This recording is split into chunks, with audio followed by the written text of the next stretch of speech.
Welcome to the open session. I'd like to welcome the police representatives, Mr. Derek Lui, DMS, ACP, Ms. Sarah Cui,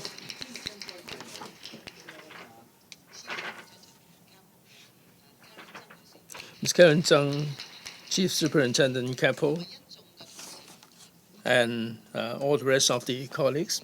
I don't propose to introduce them one by one. We have received apologies from Mr. Chen Cheng-ming, Mr. Lim and Ben, and Ms. Lo Hong Guan, Ms. Ho, Lo Ming-ming, and Dr. Lui. They are otherwise engaged. Item number 1, confirmation of minutes of meeting held on September 17th. No proposed amendments have been received. Can I take the minutes as read? Thank you. Item 2, please, presentation on Territory-wide CCTV Installation Scheme. Please. Who's going to take us through? Thank you, Madam Chair. Members, colleagues, friends of the media.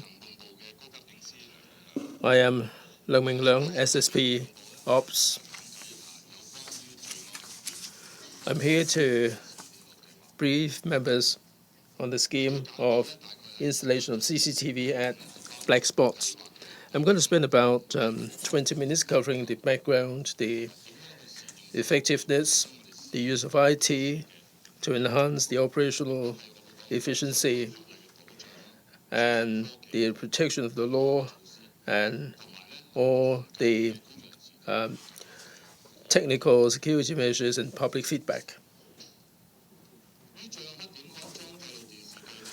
The Territory-wide CCTV Installation Scheme was or is a territory-wide scheme headed by the Task Force on District Governance.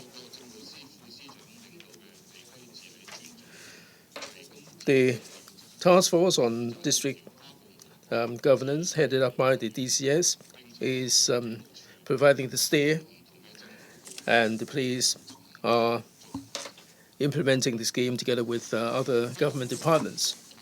The purpose of the scheme is crime prevention, in particular the on-street crimes. These would serve as a deterrent effect. When crimes take place, we're going to be having a lot more evidence to detect crimes. And this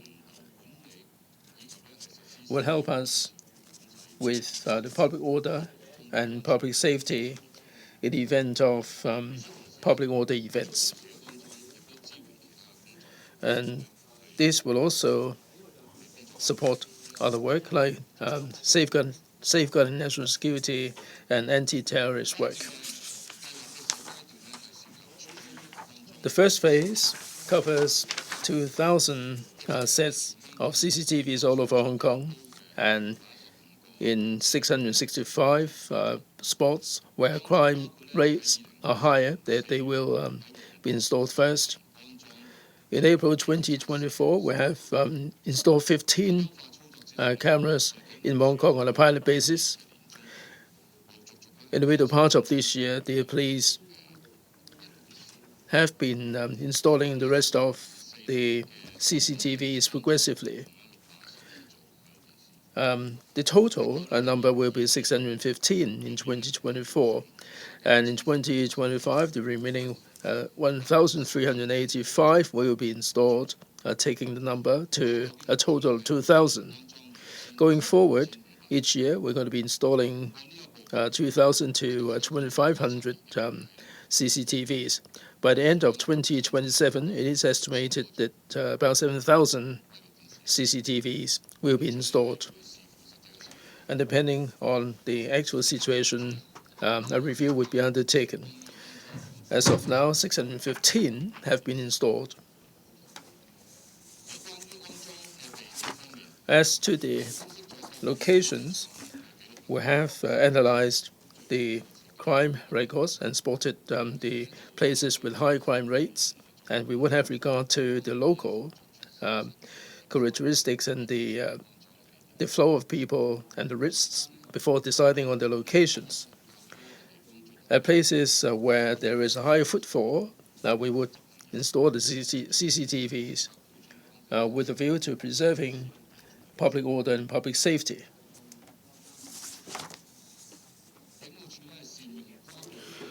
We take full advantage of cross-departmental collaboration, and departments are providing their input in relation to this scheme, like power supply, structural safety, and connection. We conduct overall analysis on this basis. And we have these installed at ordinary lampposts, smart lampposts, government buildings, and also at the PTIs. At the same time, to expand the coverage, we are liaising with other government departments about the possible location for installation, including the gantries, traffic lights, militia beacons, the red light cameras, in order to optimizing the government resources.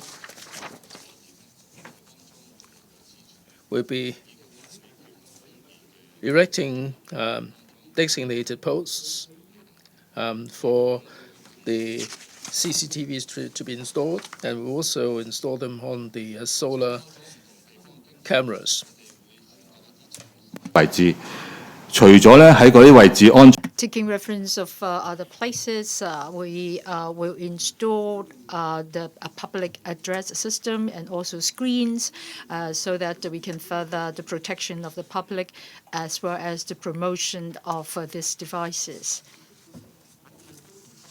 And then working with other departments, including the Transport Department, LCSD, the Housing Department, etc., to study their camera and integrated it into our CCTV facilities so that we can maximize the resources and to broaden our coverage and to enhance our ability and impact on the public, protecting the public safety.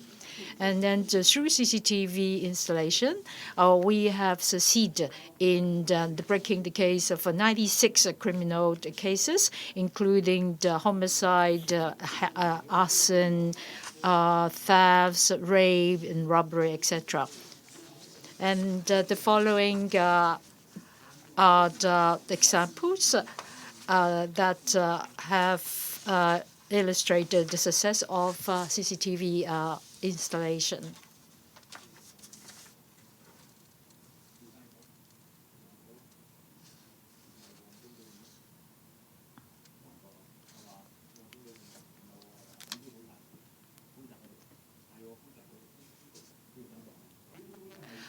This case is, in fact, the robbery, and the victim is was walking along the busy Nathan Road, and then in the process he was being robbed, and then the theft was disappeared in the crowd. And then through the footages of CCTV, and then they have identified the thieves, and then get him charged, and in a very short period of time. And this demonstrates the impact of CCTV in the breaking crimes.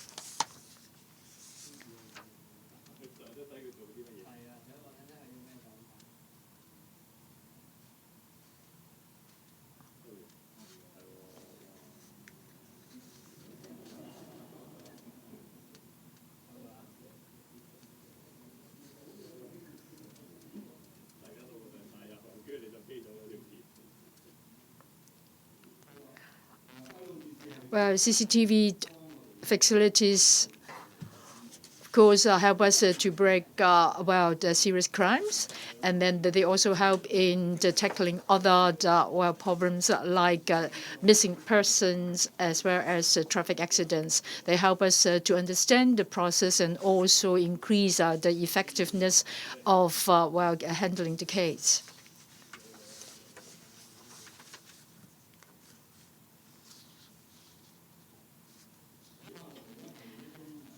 And the following case is a quarrel and a conflict. It's not being reported by the person involved, but by the passers-by. And then, after reporting to the police, the passerby actually left the scene. And, well, in general, this case will need a certain period of time for us to tackle the situation. But if there is a CCTV installation on the spot, then we can immediately review the footages and then identify the people involved. And this is a classic example of the impact of CCTV installation.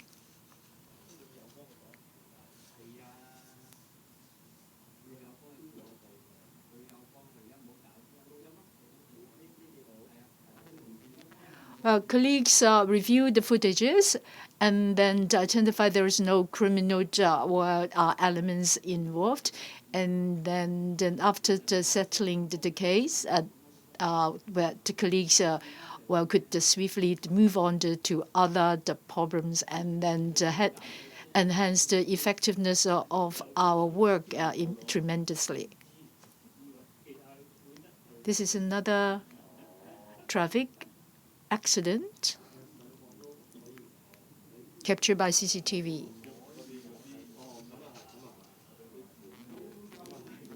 In this traffic incidents, the traffic colleagues can understand the whole process through CCTV footage and then follow up on the appropriate actions.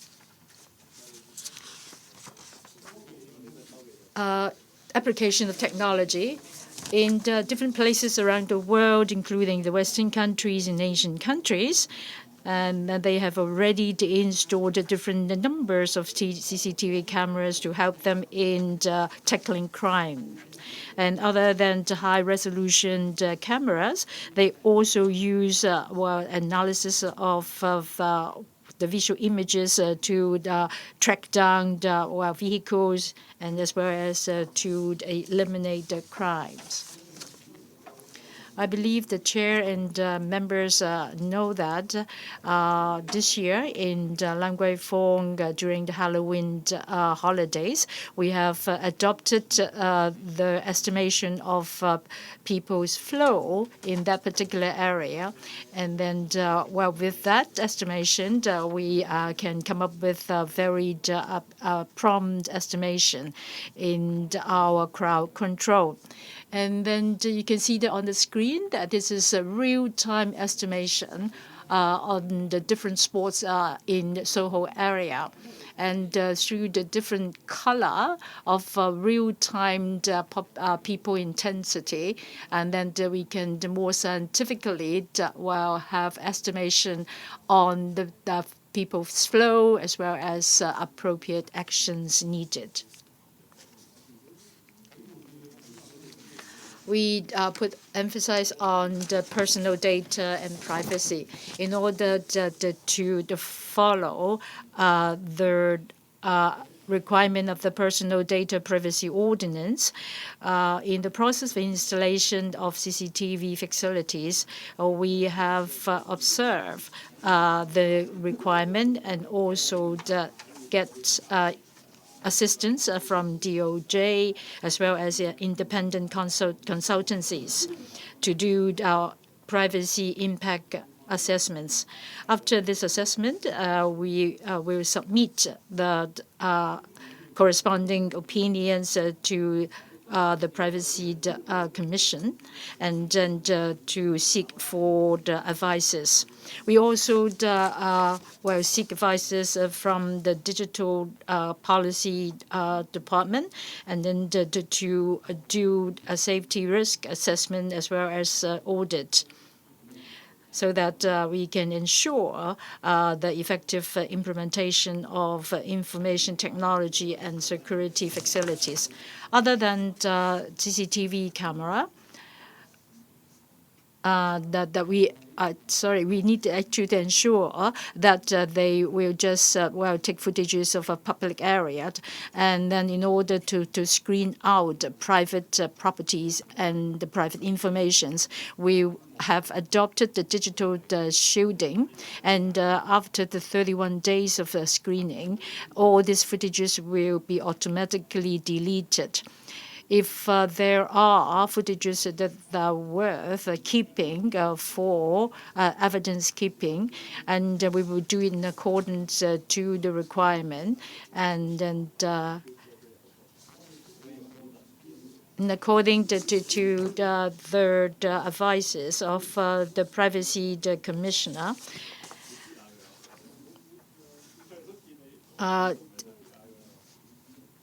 signages will be installed in places where CCTV are present. We have also formulate a comprehensive implementation guideline for the third adoption and operation of CCTV cameras. First of all, only the personnel who have gone through the training allowed to operate those cameras. And then they also need to do that under the supervision of accredited supervisors. And in the process, the system that will keep the time, the person in charge, and also the footages have all this record in place, and then these are all will be checked. All this the guidelines will effectively protect personal data and privacies. In terms of public support, since the system was implemented April this year, and then the impact is significant, and then have gained public support. And the Security Bureau has reported to the Legislative Council, the public, as well as the District Council on the operation and installation plan of the system. And then the members agreed to this plan, and then their opinions mainly fall on the aspect of increasing the number of the facilities, as well as increasing the number of installation in different locations. So all in all, since April this year, and the impact is significant. It has helped the police force in fighting crimes, and also increased the effectiveness and efficiency. We thank all departments who've helped us in implementing the system, and then we will continue this practice of collaboration among the different departments, and then we aim to achieve the installation of 2,000 of this CCTV cameras in the year 2025. In the process, we also take reference of other places who have similar systems, and to maximize the impact. Thank you. Thank you. Any opinion comments? Jimmy, thank you, Madam Chair. I would like to ask the cameras, whether that you will take not only visual footages but also audio, because very often we just see the images without hearing the sound. But in some situation, if you can hear the conversation and the sound, and then it might help you further. Thank you. Thank you for your question. In the other places, we see that they have the audio functions. And then very often these are being deployed in very big scaled mass activities. But in Hong Kong until now, the CCTV facilities have no audio function, but it supports audio only that in this particular stage of development, we need to take more references in other places, and also the need of the system itself. Well, there are many hands. So first of all, Chan, Daniel, and then Calvin Chan. Oh, Ronald Chan first. Thank you, Madam Chair. I have one simple question. First of all, is about signages saying that the operation of CCTV in process. And I think that this is, well, no problem. But if you are actually installing it, well, on top of the gantry, and then it is too high for people to see it. And in other places that are not the black spot, and then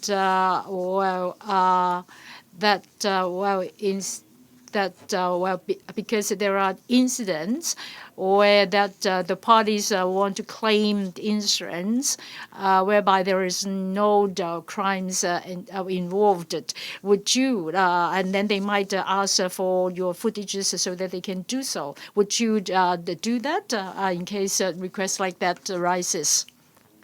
Well, first of all, the notice or the signages. Well, the next step is that we will install those notices in different locations. And then this is yet another challenges we will face. We are thinking of different measures to solve the situations you have just raised. Second, access to the records. Under the law, the members of the public are given the right to get access to the information. And the department concerned will have to let them know whether the personal information is contained. And if there is personal information, this will be made available. This is under the law. However, under the law, there are also grounds for refusal, like security arrangement and cases that are sub judice, or any disclosure would jeopardize public safety and public order. So under these grounds, we can choose not to disclose the information, but it all depends on the nature of the requests and the reasons for soliciting the information. Daniel. Thank you, Madam Chair. Two questions, if I may. First,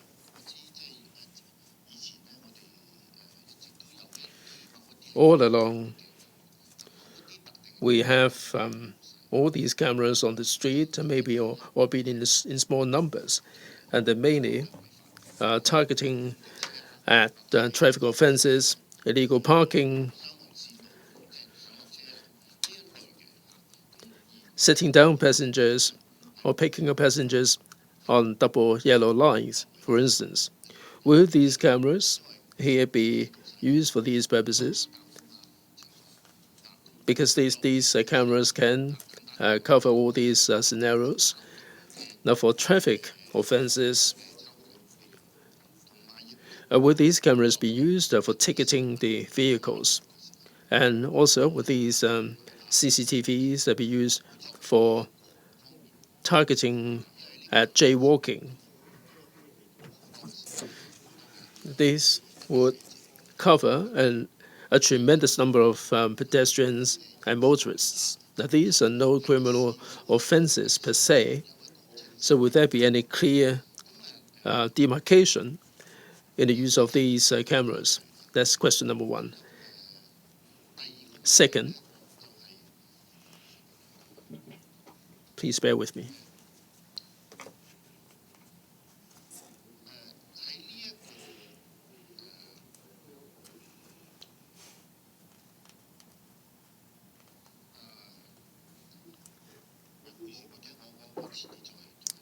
Maybe I get a question in later. Thank you. Thanks very much. SSP, Mr. Leung, thank you. Thank you for the question. We conducted some studies on the basis of overseas experience. in other jurisdictions, they use CCTV to carry out law enforcement in connection with traffic offense. Now, this is nothing new in Hong Kong at all, but the member said quite rightly that the number of these cases can be really colossal. So is it appropriate for us to use these CCTV for law enforcement? We will consider that. The use of technology for better efficiency and for law enforcement will certainly be considered, including the traffic offences. But at this point in time, we don't have any plan to apply these CCTVs to traffic offences. Thank you. Daniel, any supplement? Yes, if I may, I've got another question here. By 2027, the number of CCTVs will be something like 7,000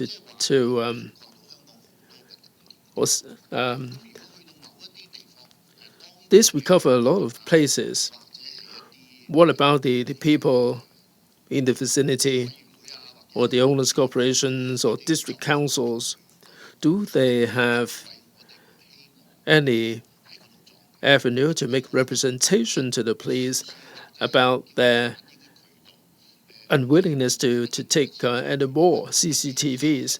Is there any opportunity for them to lodge an appeal if they would not like the CCTV to be installed in a particular location? Would there be any opportunity for them to make representations? Thank you. Thanks very much. Well, luckily, we have not received so far any comments that they don't like the CCTVs there. If anything, they want to have the CCTVs where they are. They like to have more. In our plan, as I said very clearly a moment ago, we will only be having the cameras covering public places. And if private places are covered, we do have the technology to mask these areas, so members of the public don't have to be worried about the implications on privacy. Now, the member talked about the right on a particular place. These may not be public places. And the platform where the CCTVs are mounted is not a public place. Now, in these cases, we will have to liaise with the stakeholders to seek their consensus before installation would take place. More importantly, we need to have the legal backing. We need to have the DOJ's advice before we would go ahead and do it. Kevin, or Mabel, and then Mabel. Madam Chair, thank you. Now, the CCTVs are mounted on fixed locations for large public order events. The flow of people may be unpredictable. Will the police be considering using drones to enhance the flexibility? Are you going to be considering this going forward? Or are there any constraints, any legal implications in the use of drones for this purpose? SSP, Mr. Leung. Thank you, Madam Chair. But a drone photography, this is not part of our scheme.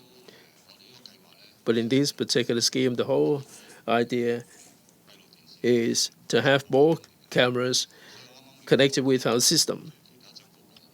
As I said, we are liaising with other departments to see whether their cameras can be connected with our system as well.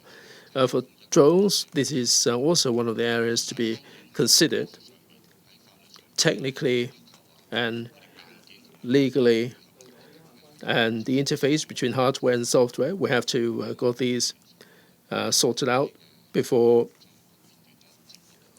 we can have the images connected with our system. Mabel. Ms. Mabel Chen. Madam Chair. Thanks for the presentation. I've got two simple questions.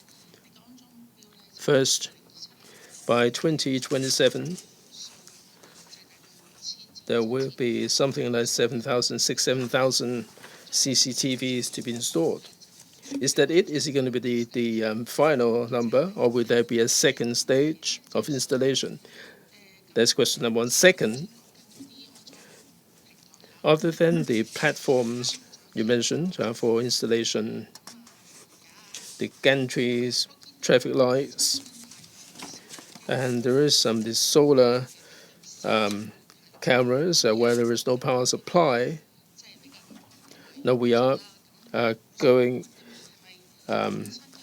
for environmental protection. Is it the case that these places are not suitable for the installation of ordinary cameras? That's why you have to use the solar cameras. I mean, you might run out of power, and there might be a gap there in the coverage. Thank you.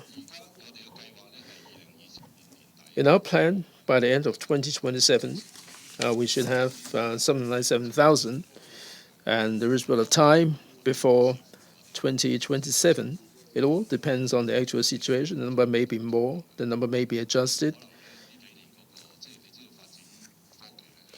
With technology, it is developing by leaps and bounds, and the speed with which I will install the CCTV would hinge on the development of technology. Now, the plan covers a horizon up to 2027, and closer to 2027, we are going to be having the latest thinking that we can bring members up to date on. As to the solar panel, members are very clear that there are some constraints, some limitations with regard to the solar cameras.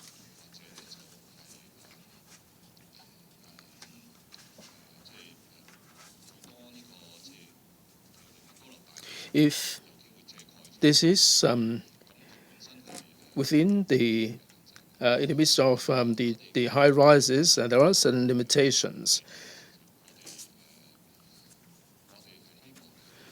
Now, we'd like to have a system which is stable.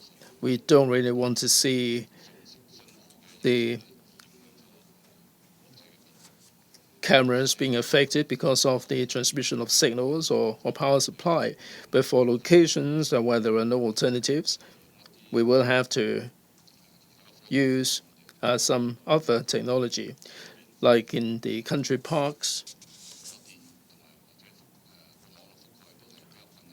where the network coverage is not adequate. We'll then consider all these alternatives.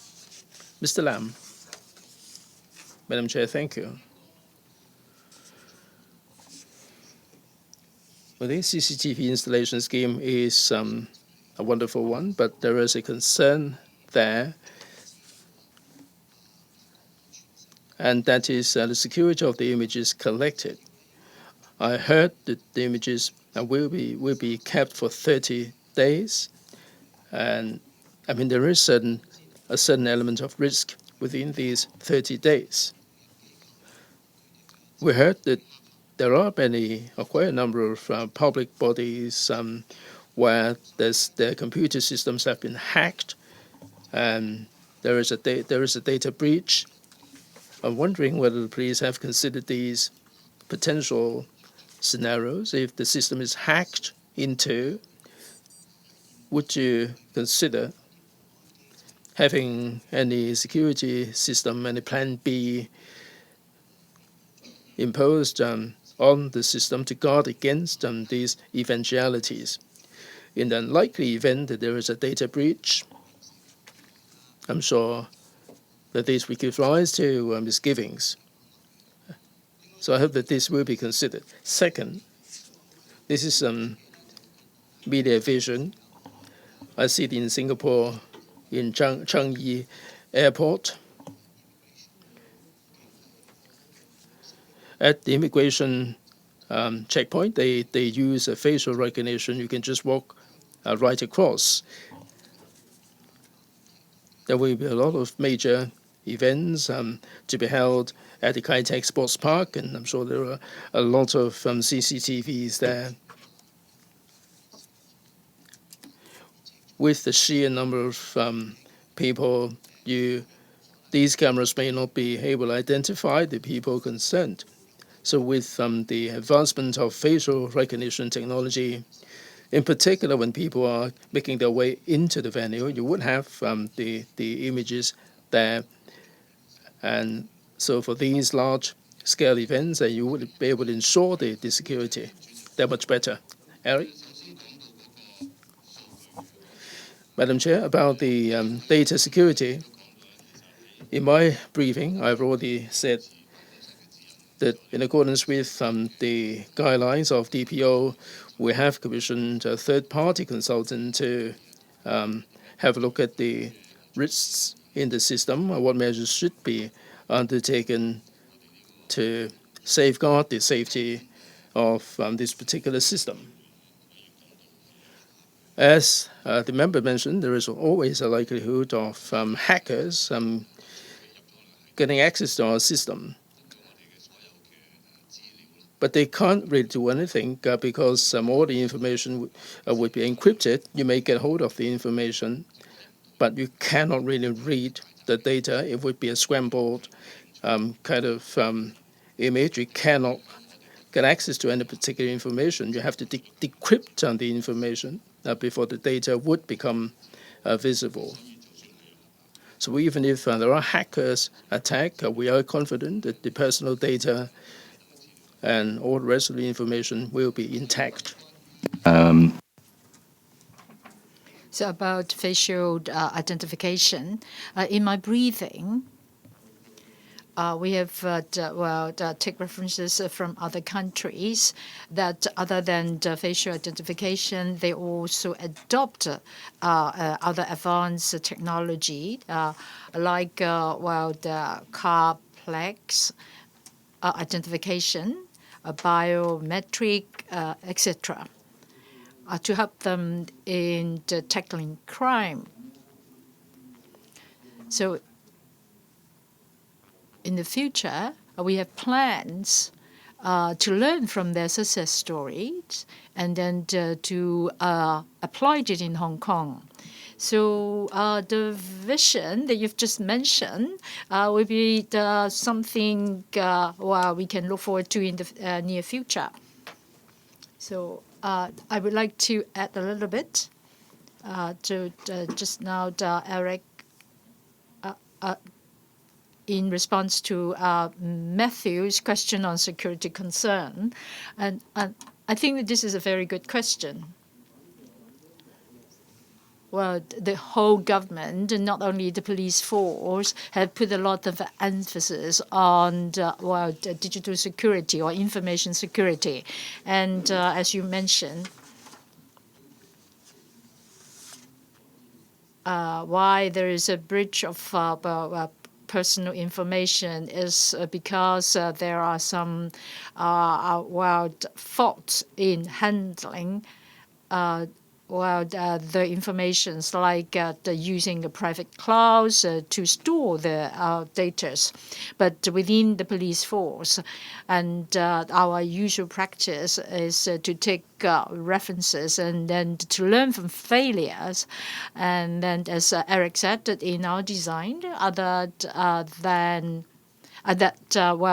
before we launched this system, we have an assessment by the third party, and then to assure its security. So that is actually to ensure that the storage of all data will be kept within our system and not using any private clouds at all.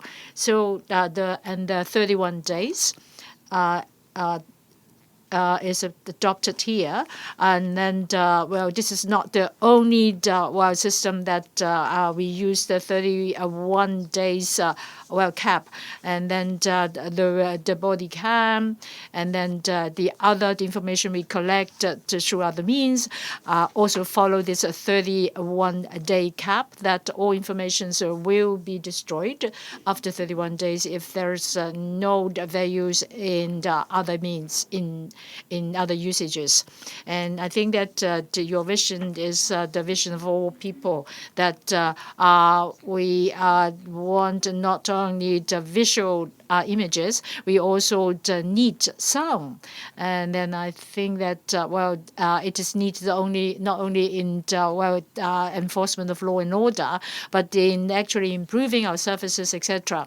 And then well, not to say about other technology that might enhance our services and also enhance our work, like big data, like AI, etc. So all this will be considered in this screening all this information in helping our well enforcement. And well, maybe we'll talk about environmental protection, and then about the solar panels. And right now that even the China Light is trying to build grids in the individual households and then capturing the solar power. And then in consideration of environmental protection. For us, adopting the solar panels is well considered in consideration of the impact of operation, and then right now that you all know that actually the trafficking is rampant, and then for trafficking, they usually well took place in very hidden places, and well the different well police force are well having different kinds of challenges. And then, well, the panel CCTV cameras are in fact well installed in places where we cannot have any electrical supply or normal or stable electrical supply. So this is another option that we can employ in helping us to tackle crime. So this is well being taken in consideration the whole plan and our operation in general. Thank you. SG has a question. I have two questions. One is the CCTV's impact on the enforcement of law and order for frontline colleagues. And then in your two clips, and then there is the taxi driver, and there is the passerby who knock at the window, and then there's no crimes concerned, and then of course that while we're having the chance of looking at watching this CCTV, they can take action immediately. But well, in case that colleagues have no opportunity to look at the footages, what will happen? And then sometimes that there are challenges like that when the complaints file their reports, they might, well, in fact, take some days before they do so. And then there are also situations when the footages are not being available immediately. And then that might actually, enhance or increase the difficulties in handling the case. So, and then you also mentioned about the 31 days being the cap. And then you also mentioned about that the scheme actually extend to 2027. And then what I have in mind is that maybe we need to speed up the process of reviewing all this TV so that we can make better use of these footages because of all these constraints. Thank you, Madam Chair, and thank you. And then, you mentioned about how we watch those footages. Yeah, we can do that immediately.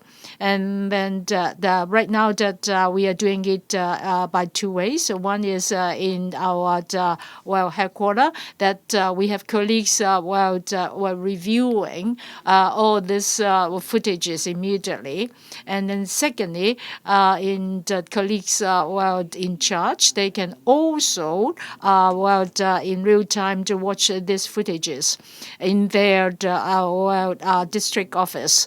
And so that sometimes right now that we ask our colleagues in the same office to review those footages for them. And this is for the first question. And the second is about storage period of those footages. And then, according to law, we need to we have to follow those the regulations. And it's very clear that we cannot store this information beyond what is necessary. So for how many days can we store? And that we need actually to take different situations into consideration. First is about experience in other countries, and then secondly is according to our experience, investigation, and third is cost effectiveness, and then most importantly is to seek advice from the DOJ and also from the Privacy Commissioner. And then considering all these factors, we have set the 31 days as the cap. Thank you. And then Mr. Ying, and then I have 4 questions.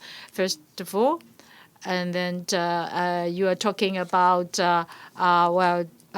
sharing of information.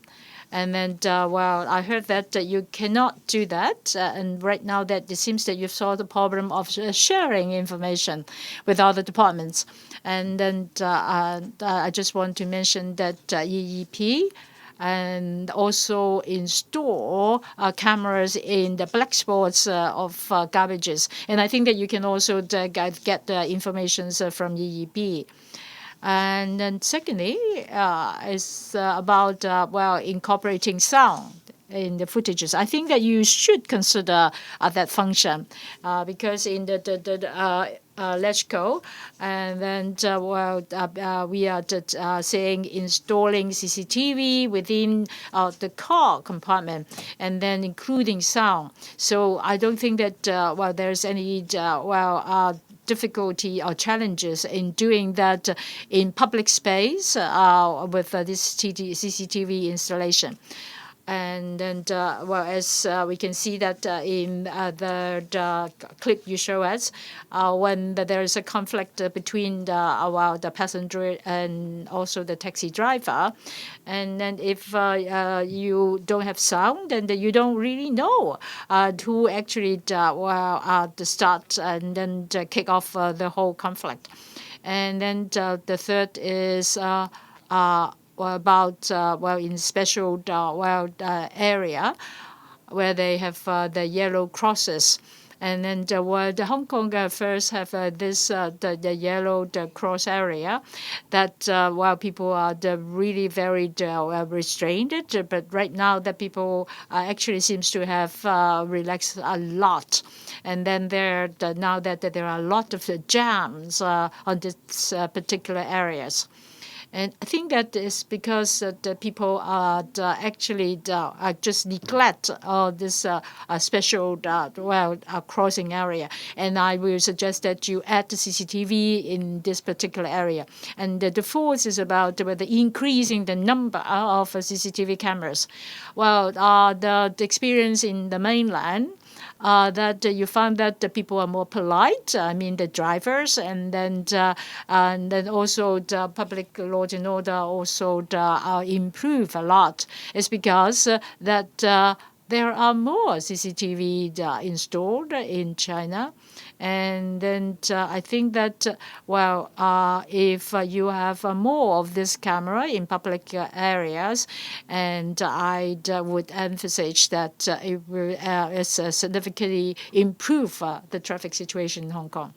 So thank you in sharing information of other government departments, and then initial comments and then advice from DOJ is support that we should do that. But before that, we need to do something like that hardware and software actually need to be appropriate for all this, and then we are speeding up this particular area of work, and then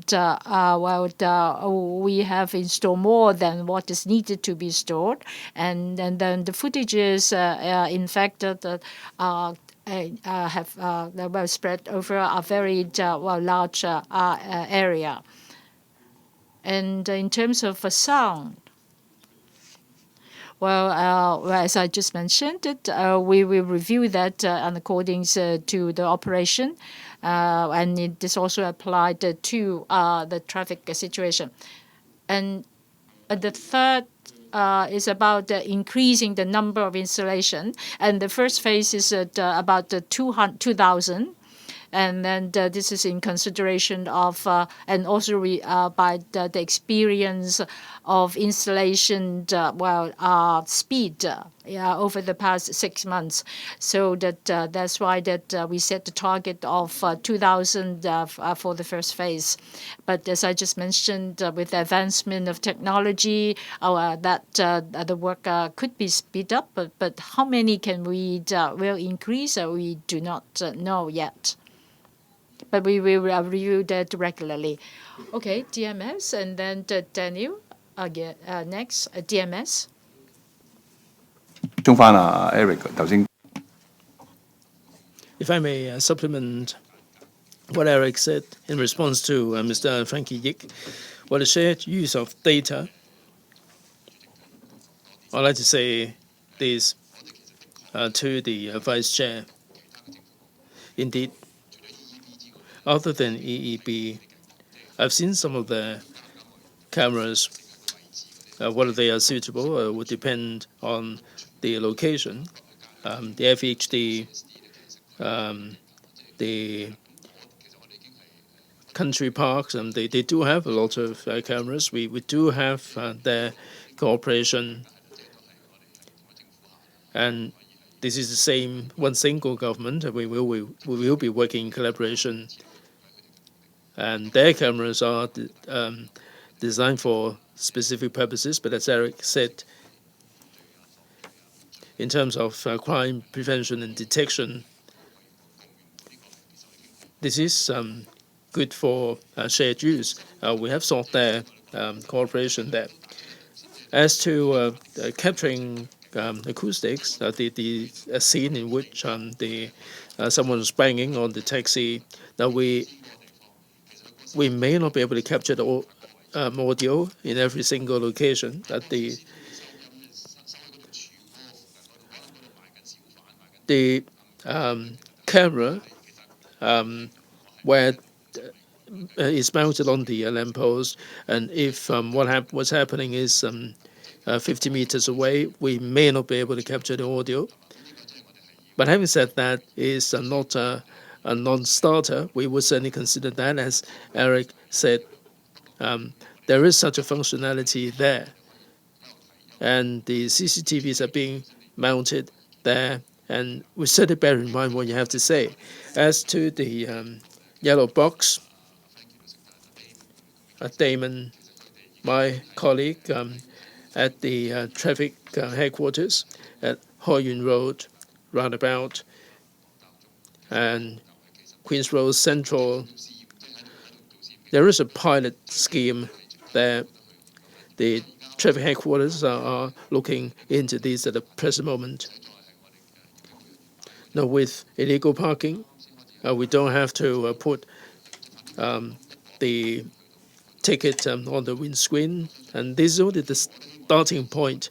I hope that with the passage of time, we do not have to just rely on the police officer or the traffic wardens to enforce the law, and we can have the technology to achieve the deterrent effect.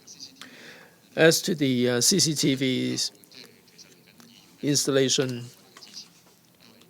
we need the support of the councillors because this is public resources. Daniel, Madam Chair, let me just supplement here. Members have raised many questions. I'd like to look at this from a higher level. I'm sure the majority of the members of Hong Kong would be in support of this scheme because this would help with crime prevention and detection. Now, there are so many cameras covering the entire Hong Kong,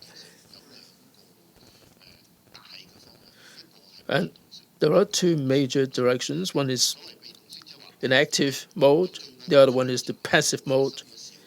If crimes have taken place, like traffic collision and someone banging on the window of the vehicles, we need the evidence. But as I said a moment ago, for the ordinary traffic accidents, nobody is making a report, and that's another matter altogether.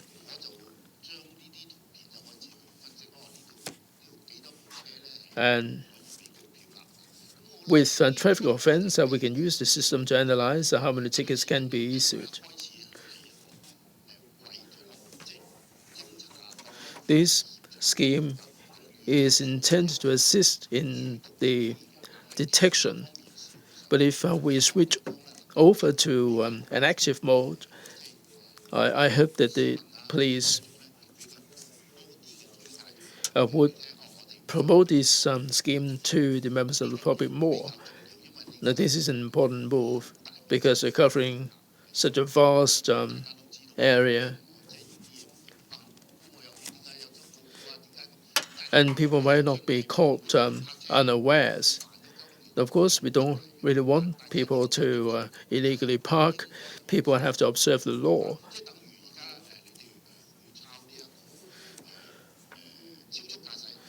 It's just like speeding.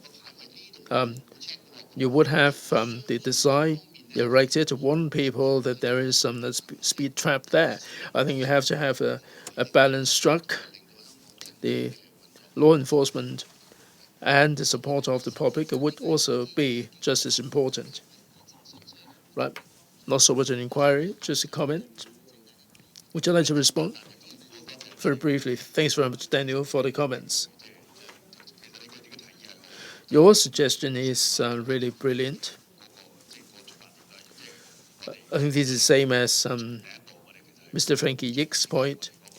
Crime prevention and detection are the main objective of using the CCTVs. But as to whether we can expand this to cover other functions, we certainly consider that. And if we extend this to other scenarios, we'll certainly, like you said, explain this to the members of the public. Right. Item number 3, now for information.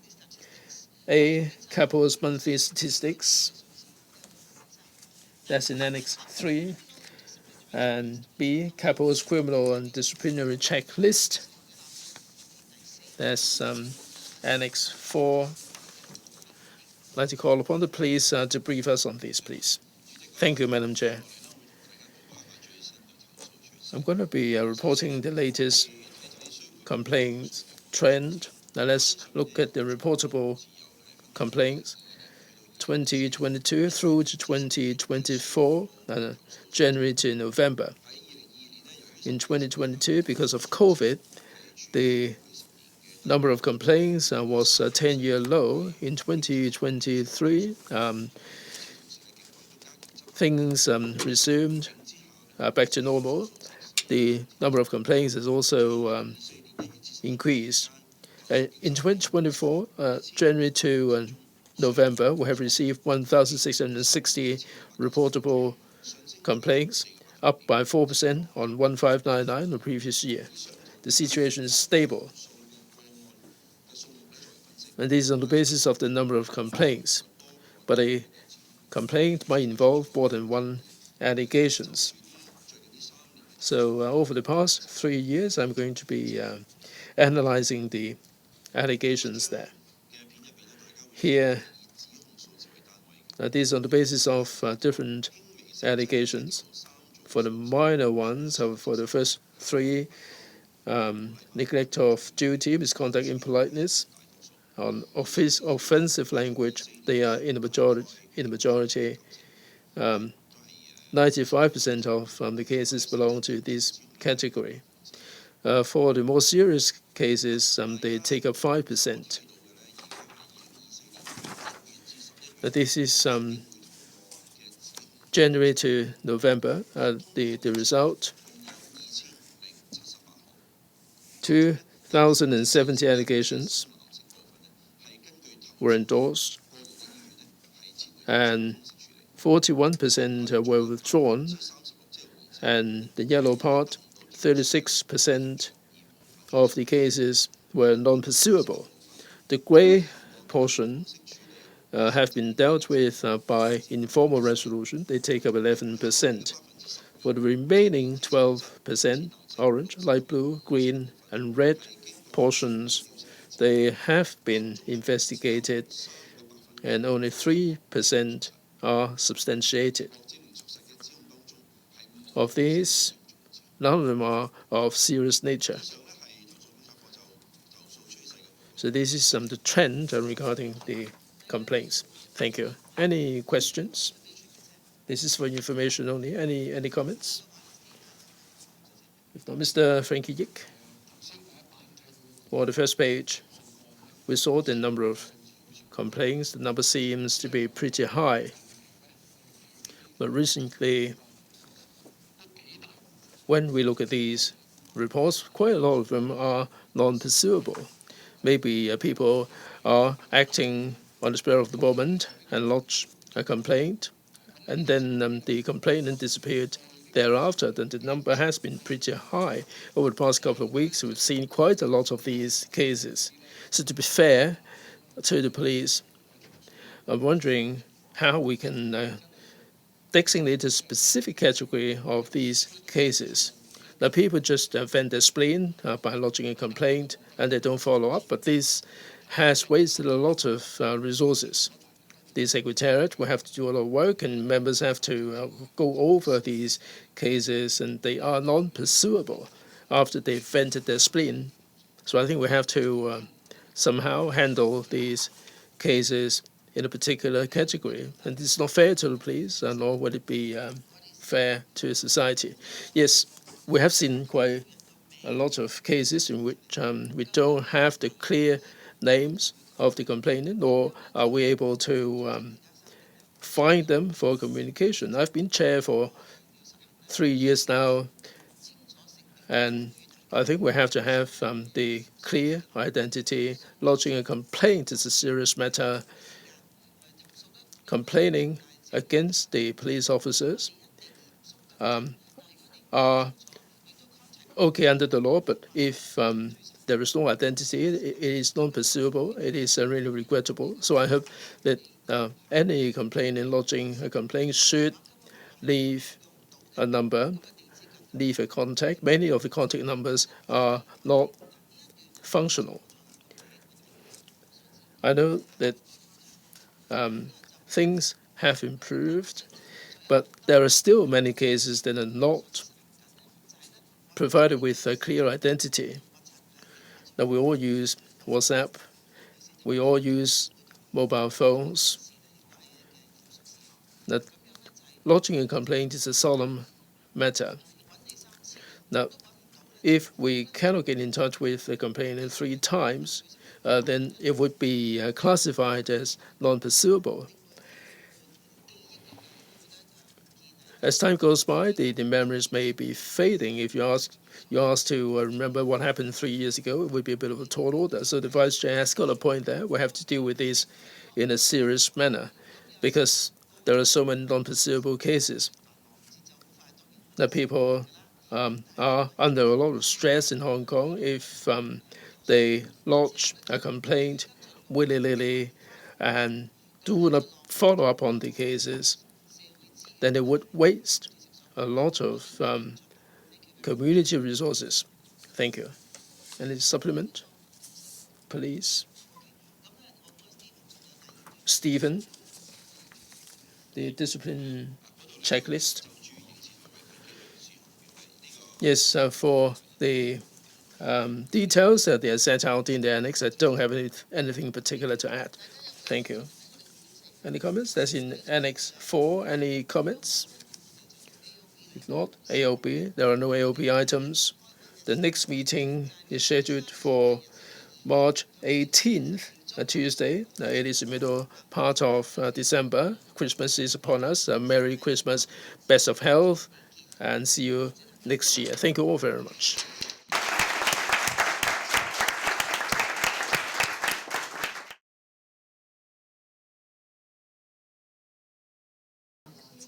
We're here to review the work of the IPCC for 2023 to 24. We've endorsed 1,631 reportable complaints, involving 2,318 allegations, up by 5%, mainly involving traffic enforcement and stop and search. Minor offences, minor cases like misconduct and unauthorized use of authority, taking up 93% of the total number of complaints. On the 1st of March 2021, the government withdrew the face mask order. As I said, with the economy, the community coming back, the number of complaints might increase. Now, this is borne out by the numbers. Dr. Daniel Chan will be briefing you on the other numbers in the report. From the report, now we use a yacht as the cover. This is a vessel sailing in the sea. We have to maintain balance. The IPCC's work, just like sailing in the sea, will have to be steady and stable, balancing all manner of evidence. In the process, the IPCC will be evidence-based and fact-based, and we are operating under the sun. When vetting each and every case, and IPCC will be abiding by the principle of impartiality to administer justice for the complaint and the complainant. In the course of vetting the cases, we will identify the areas where improvement should be made to minimize unnecessary complaints and to make sure that the complaint system would be impartial and fair. This year, the IPCC made 20 recommendations of SQIIs. Other than traffic enforcement and police equipment, the SQIIs also cover the needs of different segments in the community. One of the SQIIs is to enhance the police's ability to identify the MIP, mentally incapacitated persons. We'd like to see an increase in sensitivity. And the police should use video recording when taking statement from the mentally incapacitated people to safeguard their interests. Also, the CAPO and IPCC confirm that IR process informal resolution. This process will raise the speed and efficiency and also the quality, and thus diverting the resources to more important cases and to implement the SQIIs. Later on, the SG, Mr. Daniel Mui, will be briefing you on the SQIIs in the report. Recently, the police have to tackle the day-to-day work and also the cyber crimes. And we visited ADCC recently to see for ourselves how the police are gearing up for these tasks and also the deception on the cyberspace. We try to understand also the emergency unit and also the Marine Police and also their policing work in these different areas. During Halloween, we also visited the Lan Kwai Fong to see for ourselves people's sentiment and the situation on the ground, and also the police strategies in crowd control. Going forward, we hope that we will be able to be visiting more police units to understand for ourselves the police duties and the challenges facing them, so that the IPCC would be able to look at these cases from different perspectives. In order to let members of the public know more about the IPCC, other than taking part in community activities and visiting schools, the Secretariat has put together 2 APIs outlining the SQIIs for the police and also the rights and responsibilities of the complainants. In the year ahead, we will be visiting different districts, fostering better awareness of the impartiality on the part of the IPCC. Christmas is upon us. I wish you Merry Christmas, best of health, and best of luck in your work. Mr. Chen, please. Thank you, Madam Chair. And I would like to report on the figures in the year 2023 and 2024. There are a lot of figures, and then if you would like to go into any one of them, we welcome questions. And in the 2023 and 2024, we received 1,617 reportable complaints. And then that is an increase compared to the year before, 40% increase. And for the reportable complaints approved it or endorsed it, recorded an increase of 15%. The number is 1,631. And then the total allegation is 2,000 some, with an increase of 5%.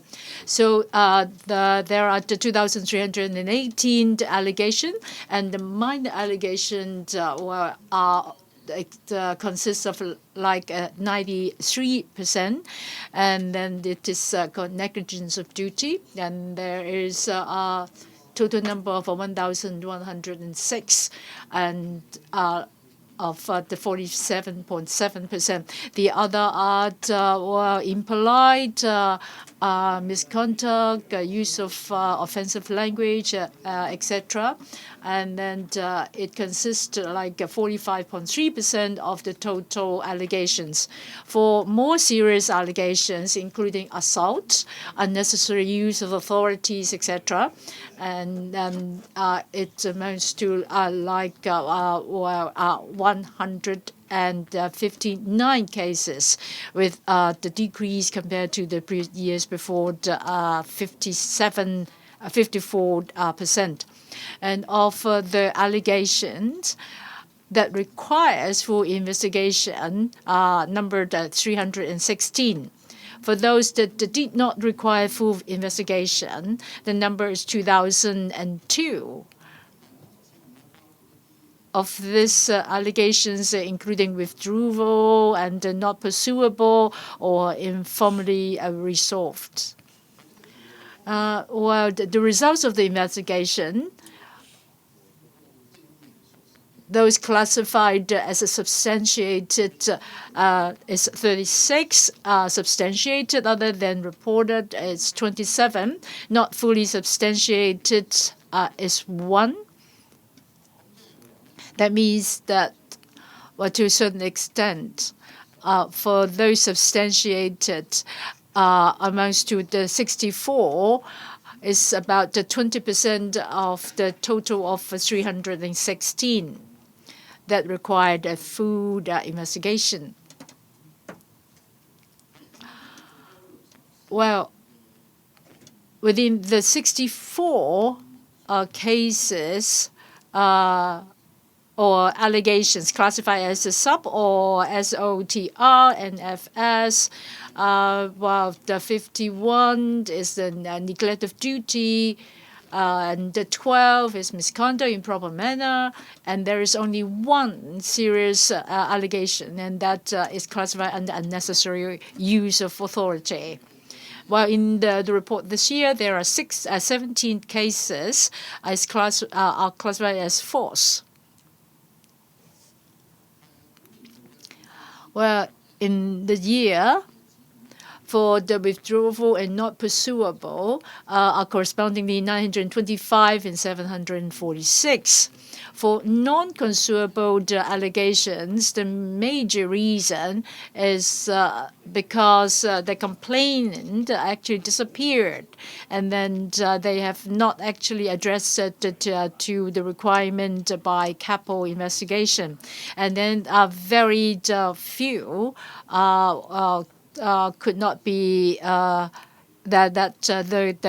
capacity of the police being under complaint is not being identifiable.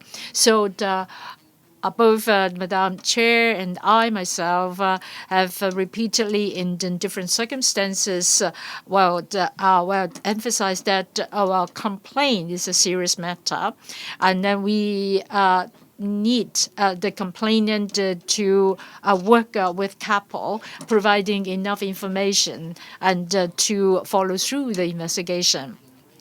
So in the future, we will continue the work in this direction and like publicity, so that the public will understand better that they have rights as well as responsibilities.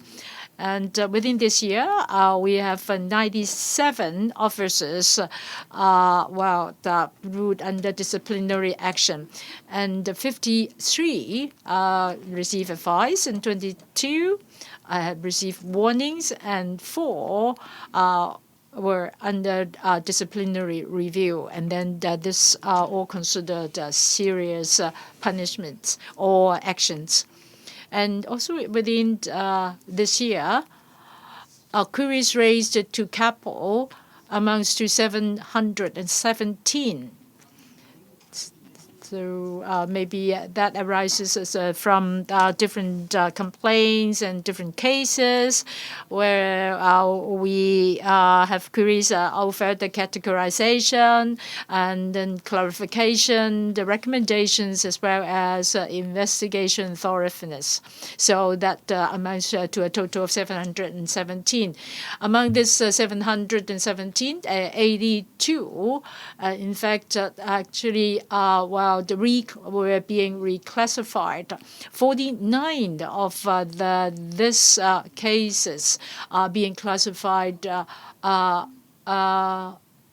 substantiated, or reclassified to non-fully substantiated, reclassified to no fault, and also false. That means that, at a certain percentage has been reclassified. In the 23-24, IPCC members as well as observers have completed 1,751 observation sessions. and the attendance rate is 98%. I must thank all our observers. They have hold up to the principle in impartiality and fairness, and based on evidence, so that all the investigations are handled fairly. Well, in our report, we have proposed 20 SQII to the police force, as what was mentioned by Madam Chair just now. SQII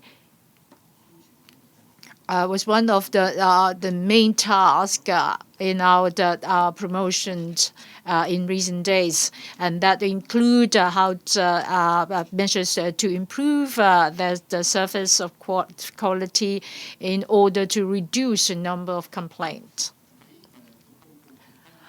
In 23 and 24, we have participated in the 42 activities and in contact of 10,000 students, teachers, and professional representatives and media.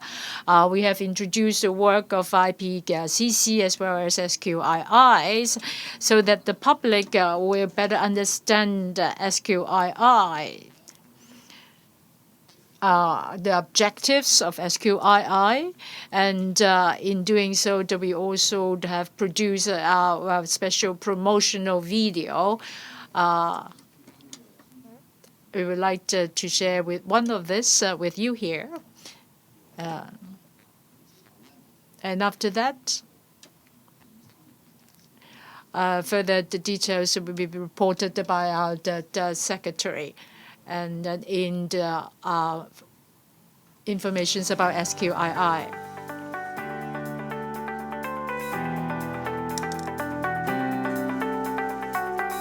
監警會喺兩層架構投訴警察制度下，接收香港警務處投訴警察課呈交嘅須匯報投訴調查報告，經過嚴謹嘅審核，確保所有投訴個案得到公平公正嘅處理。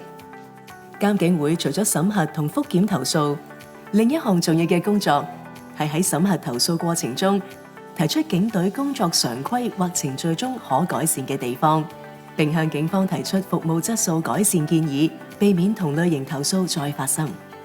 服務質素改善建議簡稱 SQII， 目標係帶動改變，提升警隊服務質素，減少不必要嘅投訴。監警會向警隊提出服務質素改善建議之後，會方會跟進建議點樣落實。監警會委員更加會不時去警隊不同單位了解建議落實情況。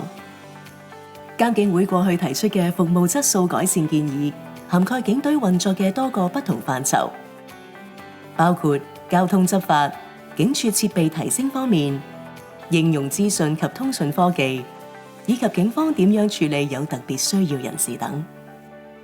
自2009年起，監警會已經提出咗超過240項改善建議同意見。科技日新月異，監警會亦從不同投訴個案嘅情節中揾出科技可以協助提升警隊服務質素嘅契機，並鼓勵警隊善用科技。現時警員配備嘅隨身攝錄機同埋定額罰款通知書電子化就係其中兩個例子。善用科技能夠協助警隊提升執法效率同準確性，亦都可以減少誤會，幫助釐清事實。隨住服務質素改善建議同意見數字年年增加，市民嘅投訴數字亦由2009至10年度接獲近4000宗，大幅下跌至近年每年約1500宗。監警會會繼續透過提出切實可行嘅服務質素改善建議，令警隊服務質素提升，減少同類型投訴發生嘅機會，從源頭減少投訴，達到治標治本嘅成效。服務質素改善建議有助警隊精益求精，鞏固監警會、警隊同市民三方之間嘅互信，以及各界對兩層架構投訴警察制度嘅信心。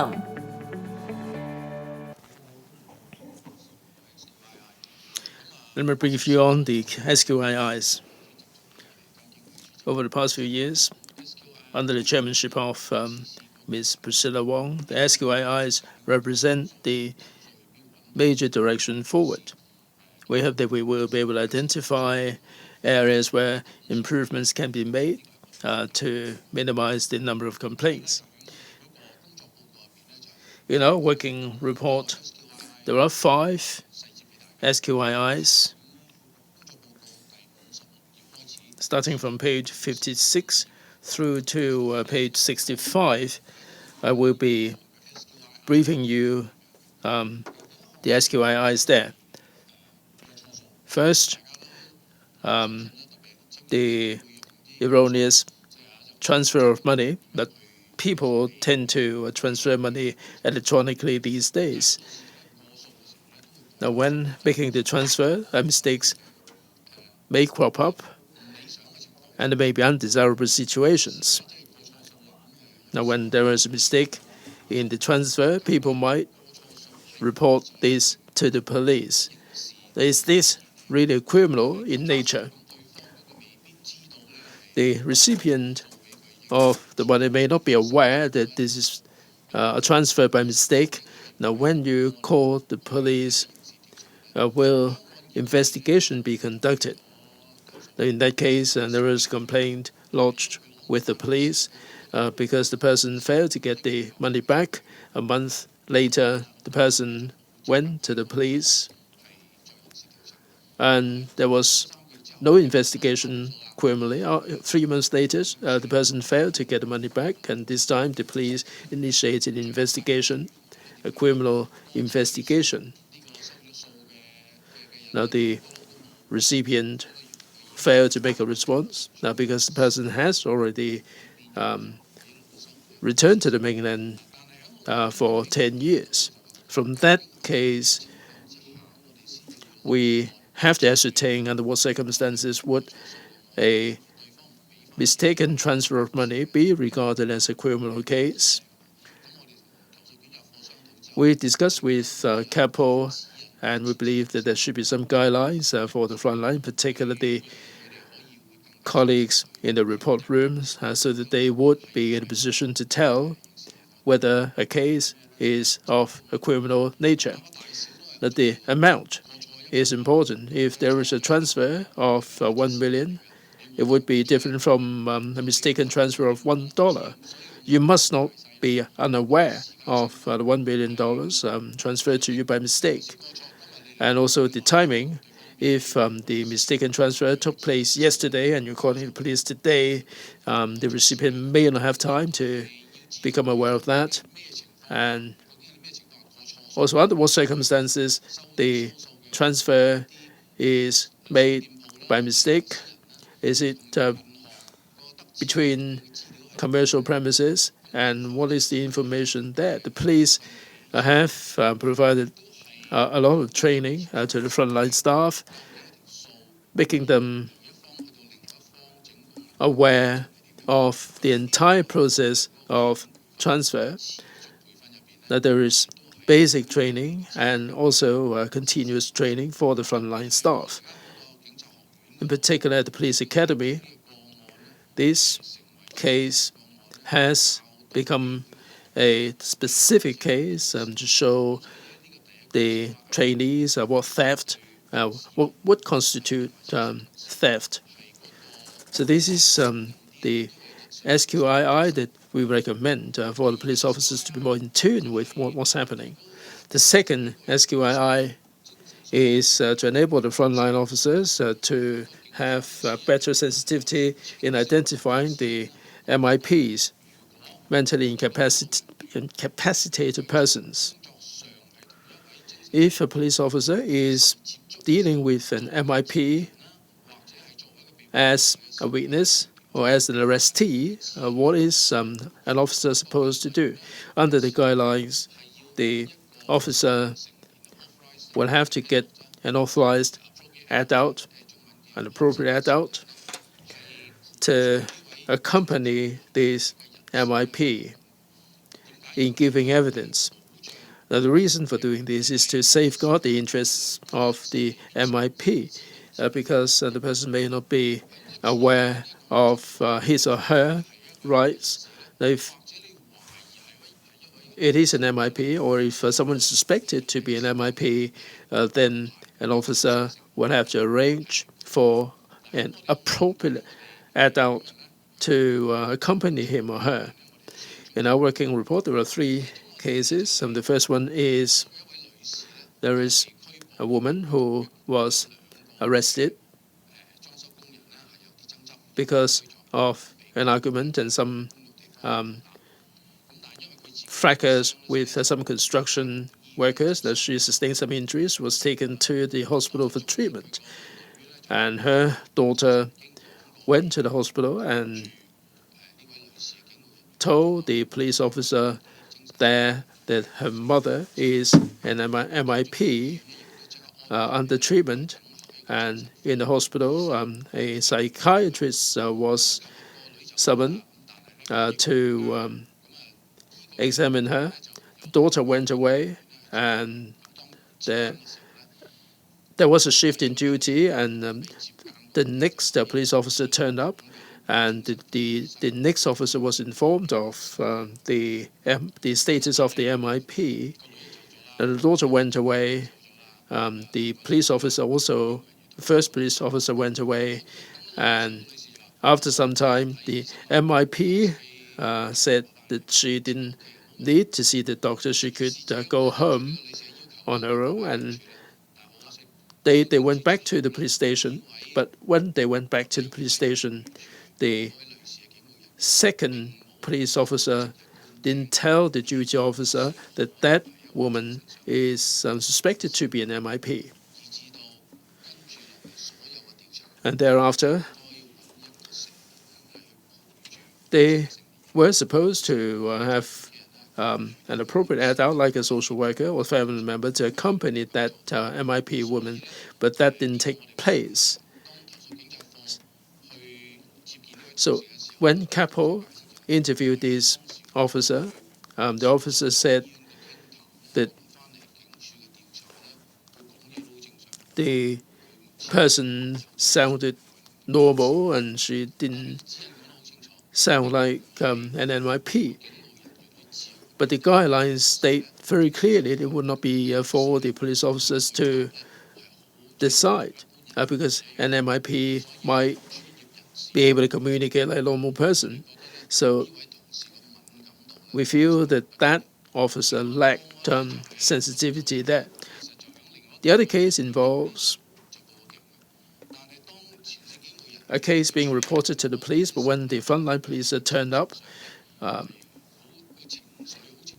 the person became emotional, and the officer tried to calm the person down, but things really got out of hand, and the police officer invoked mental health ordinance and took the person to the hospital. And thereafter, the complainant lodged a complaint for what happened, and force was used to hold the person down. And the CAPO should have suspected that the person could have been an MIP. Now, that's because the frontline officer invoked the mental health ordinance to take the person to the hospital, and CAPO wasn't aware of that. So, according to the record, and then we found that the handling of this case is not that appropriate. So, and the third is quite simple. The complainant filed a report, and the frontline officer tried to handle it, and then the person involved was quite emotional, so the ordinance was invoked, and then was brought to the hospital. And a report was made, but unfortunately, he did not. The frontline officer did not specify that the ordinance was being invoked. So, all these cases illustrate that frontline officers need to be more sensitive to identify MIPs. So, after talking with CAPO, although that we have the guideline, but how to enhance the awareness and sensitivity of frontline officers. And while a series of measures were being proposed, like continuous training, and as well as how to remind frontline officers to carefully take down certain behaviors and then other areas of attention. And the third SQII is other than the MIPs, for frontline officers, and that they might encounter the persons of different needs and different abilities, like visually impaired or hearing impairment. So this SQII proposed that when frontline officers takes statements from these categories of people, they should use the written form or in the video, so that in one case is that the eye gate of one of those complainant was broken, and then that is reported to the police. And then after they received that statement, they thought that they found that the statement had some mistake. And then like that in that written statement, and then they said that there are certain places that's wrongly presented, but in fact that complainant is visually impaired, and then that complainant needed to use a special equipment to read it, and in that statement, the statement that the complainant is visually impaired is not being taken noted. And so with all these cases, we suggest that maybe we need to take the statement other than the written form. So we propose that that the visual, the testimony statement taking that should be adopted. And the fourth SQII is that for any the people who have been arrested, and then if that tattoo is found on the body of that arrestee, and that photos should be taken of those body, and then in fact that the photos should be taken if injuries was found on anyone who reported to the police or being arrested.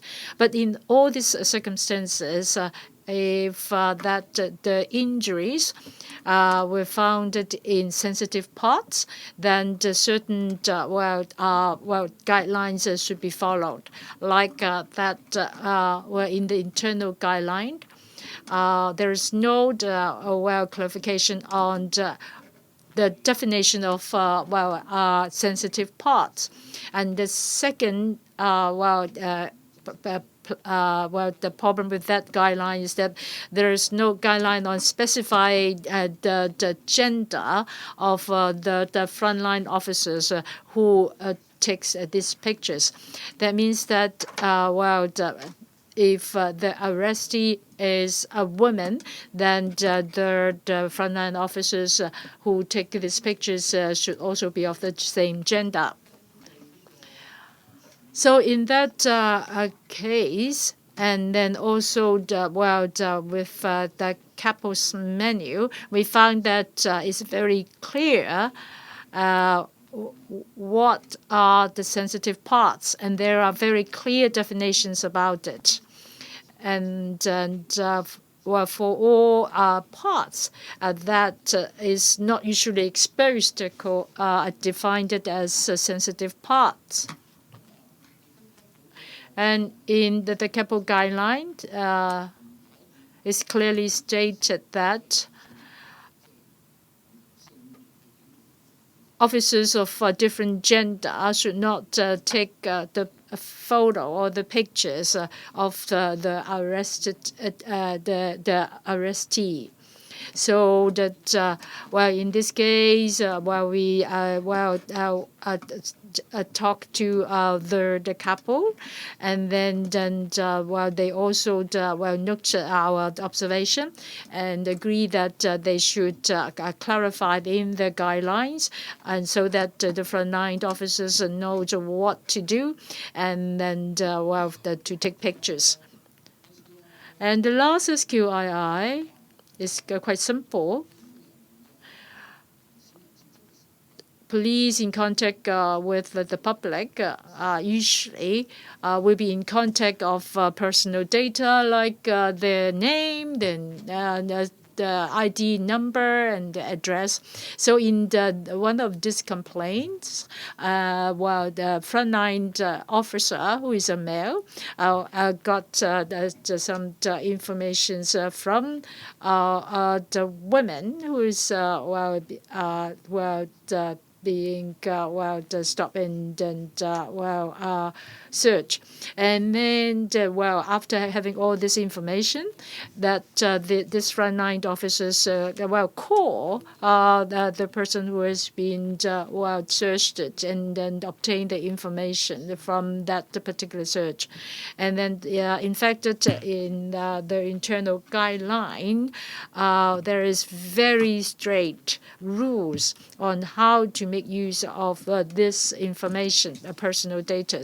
So that in our investigation, the front officers admit that he did that, and then we the police force also discharge or fire this police officer under the ordinance. And trust is very important. And then so the CAPO and IPCC in handling this case, it's very strict, and so that all officers know that their ethics and their behavior need to follow the ordinance and all regulations, and all personal data are collected in their work should be used in accordance to what is regulated under the law.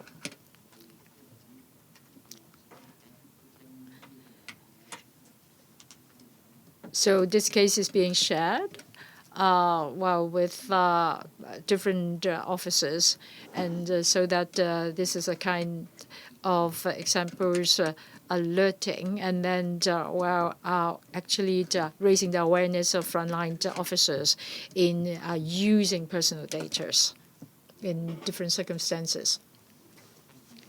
Ming Pa, just now from the annual report. Like there are the 79 involved in the 54 cases, and then some of them has been substantiated. That means that 54 is being followed up among the 64. So how many of complaints has been received but not followed up? I want the number of that. And the other is about unnecessary use of authority. And you just said there is one case of unnecessary abuse of authority. Can you give more details about that case? Is it the WhatsApp case by the police officer after getting the personal data of that woman? So. And the third is about the SQII, about MIPs, and then raising the sensitivity of frontline officers on MIPs. And is it based on the firing of arms by the police officers in April this year? Well, I want to clarify your first question. Is on page, which page? No, page 40. Page 44. There are 79 police officers that have to be followed up involving 54 cases. Now, for these 54 cases, are you actually talking about these the 64 that you were referring to earlier? Yes, indeed. In our working report, these cases have been established. So for the 79 police officers involved in 54 cases, they have been included as part of the 54 cases out of the 64 that I mentioned. Second question. Can we interpret that to mean that there are 10 that are still outstanding, no follow-up? No, that's not the case. All of them have been followed up. Now we're talking about 54 cases. Are you with me? In the report, we refer to 64 allegations. An officer may be involved in more than one allegation. So there are 54 cases with 64 allegations. Does that answer your question? We're not talking about one allegation for one single case, and there may be 2 or more allegations in one case. So to address your question about the unnecessary use of authority, that's not about the frontline officer trying to make an appointment with the lady using WhatsApp. That's another case. Now, in that case, it involves a person outside the police station in Mongkok, and by mistake, the person was taken into the police station and by handcuff, and as it transpired, the person didn't commit any crime at all, and the person was released. So an officer was alleged to have used authority unnecessarily. Speaker not coming through. Right. In our working report, myself and my colleagues would be highlighting some of the cases. It's got nothing to do with the case that you refer to. It's not because of that particular case that caused us to make this SQII recommendation. We cover a number of areas in the SQII. If we believe that the members of the public might be affected for these MIPs, many a time it is likely that police officers on the front line will get in touch with them. We've seen cases before of this nature, so it is appropriate, in our opinion, to highlight this for the public. Now, there is another case about a visually impaired person, and this is something that would be of interest to the public, and we should let the public know that when frontline officers get in touch with the public, they may get in touch with people of different categories, and we would have regard to the needs of people in different strata of the community to enhance the quality of service and minimize complaints. It's against this background that we make these SQII recommendations. Not because of the case you refer to. Now, when the report was drafted, it may have predated the case that you refer to. Any further questions?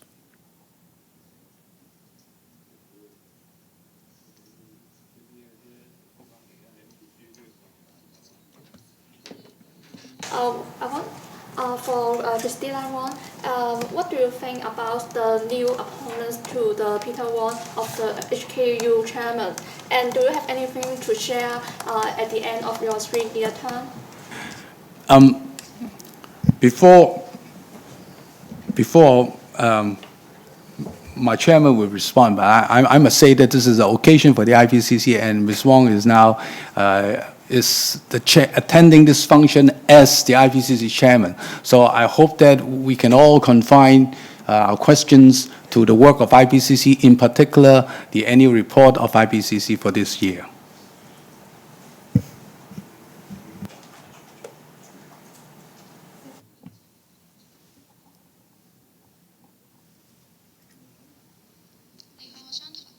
Commercial radio.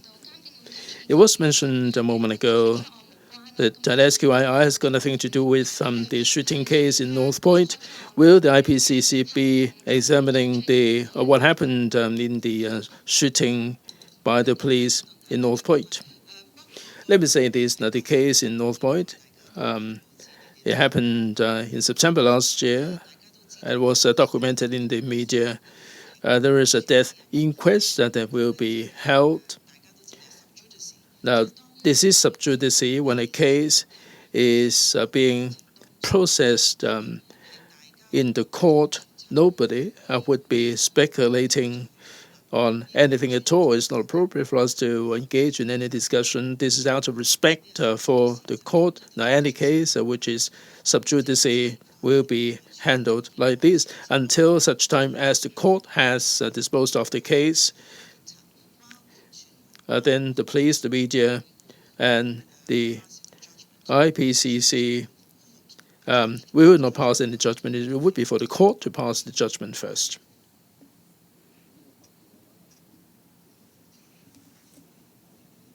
Any further questions on the report?